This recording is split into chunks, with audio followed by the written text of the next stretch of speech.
안녕하세요. 빅스비 개발자 지원팀 전지성입니다.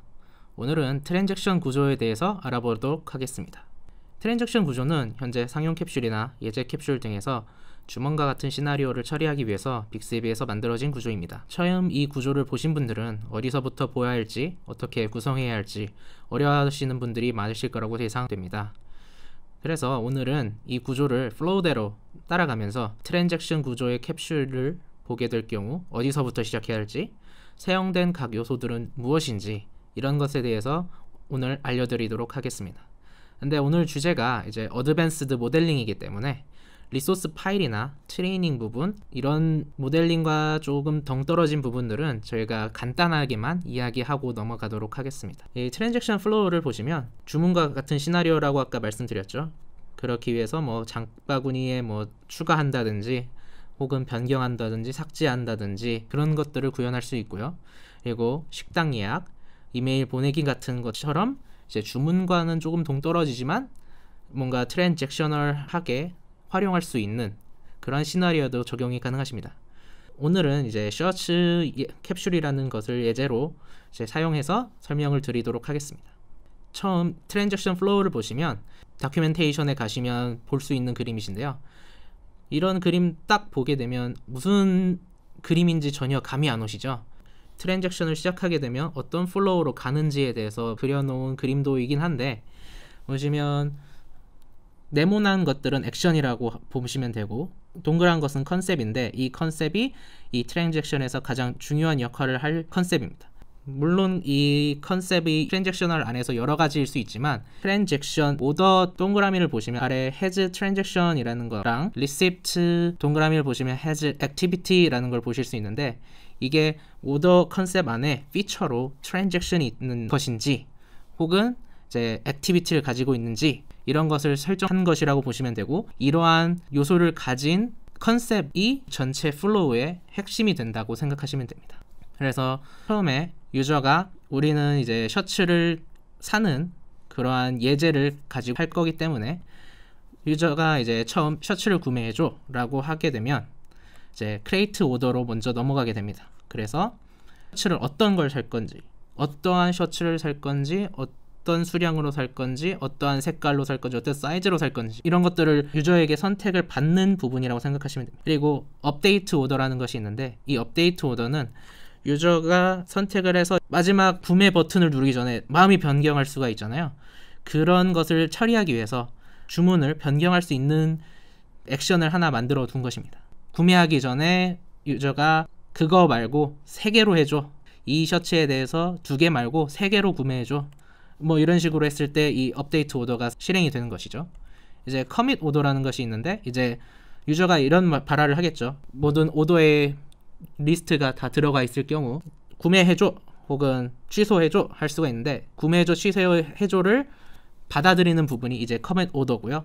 만약에 취소해줘를 했을 때 실행되는 것은 캔슬 오더라고 합니다. 커밋 오더를 해서 저희가 영수증이라는 거를 유저한테 보여주게 되는데, 그거에 대한 데이터를 리시프트라는 곳으로 넣게 될 겁니다. 이 리시프트에서 체크 스테이터스라는 것이 있는데, 유저가 내가 주문한 거가 언제 오는지 혹은 내가 주문한 게 뭐였는지 궁금하실 때가 있잖아요. 그래서 내 주문 확인해줘 이런 것을 발화를 할 때 사용하는 게 이제 체크 스테이터스라고 보시면 됩니다.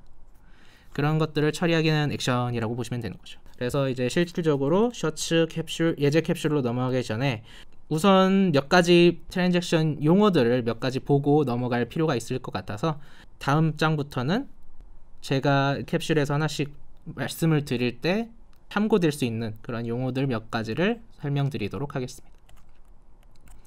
처음에는 트랜잭션 타입이라고 하는데요. 한마디로 액션에 들어가는 타입이에요. 하지만 트랜잭셔널 구조를 위해서 만들어 온 타입인데 엄청 많죠. 근데 보시면 이전에 봤던 begin transaction, update transaction, commit, cancel transaction 이런 식으로 있는데, 보시면 딱 감은 오시죠.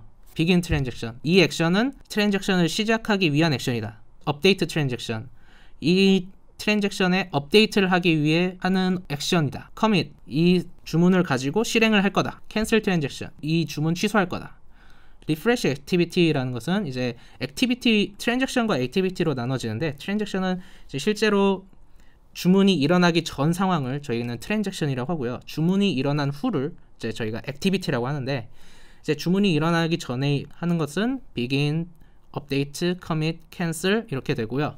이제 주문이 일어난 후는 refresh, cancel, update activity, 뭐 archive, lookup 이런 식으로 할 수 있는데, refresh 액티비티 같은 경우는 이제 아까 말씀드렸던 주문 영수증이 나왔을 경우 그거를 다시 리마인드 하기 위해서 하는 것이고, 이제 캔슬 액티비티는 이 주문이 완료된 후에 취소를 하고 싶을 때가 있잖아요. 이제 뭔가 상품이 마음에 안 들어서 환불을 한다든지 그런 것들을 위해서 만들어놓은 게 캔슬 액티비티. 업데이트 액티비티는 마음이 바뀌어서 2개를 주문했는데 3개로 하고 싶다, 유저가 그러한 것 요구를 할 수 있으니 그런 것을 처리하기 위한 액티비티가 이제 액션 타입이 이제 업데이트 액티비티인 거고요. 아카이브 룩업은 실질적으로 유저가 보여지지 않는 부분이고 그냥 안에 있는 부분인데, 그 유저가 리프레시 액티비티로 이전에 주문했던 것을 불러와야 되는데, 그 불러오기 위해서 디바이스에 저장을 한 거를 불러오는 액션을 한번 실행을 해주셔야 돼요.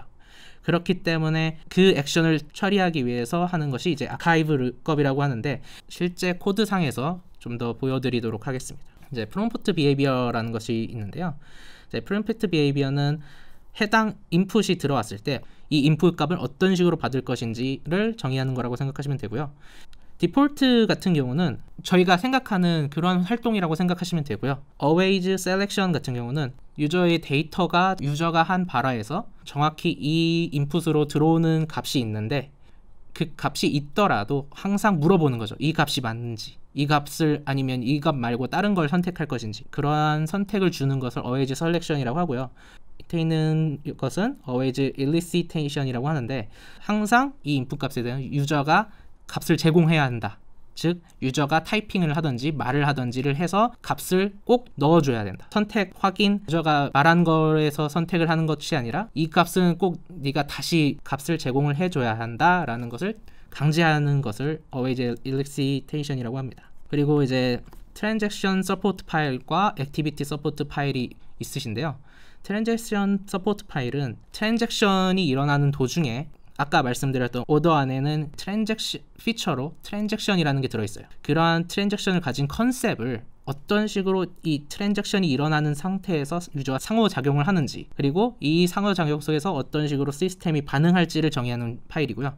액티비티 서포트 파일은 트랜잭션이 완료된 부분에 아까 그림에서 보시면 리시프트에 액티비티라는 피처가 들어있는데, 이 액티비티를 가진 컨셉을 가지고 어떻게 유저의 상호작용 속에서 시스템이 반응할지를 정의하는 파일이라고 보시면 돼요. 이것 또한 현재 개념만 알고 가시고 이후 코드에서 실질적으로 보여드리도록 하겠습니다.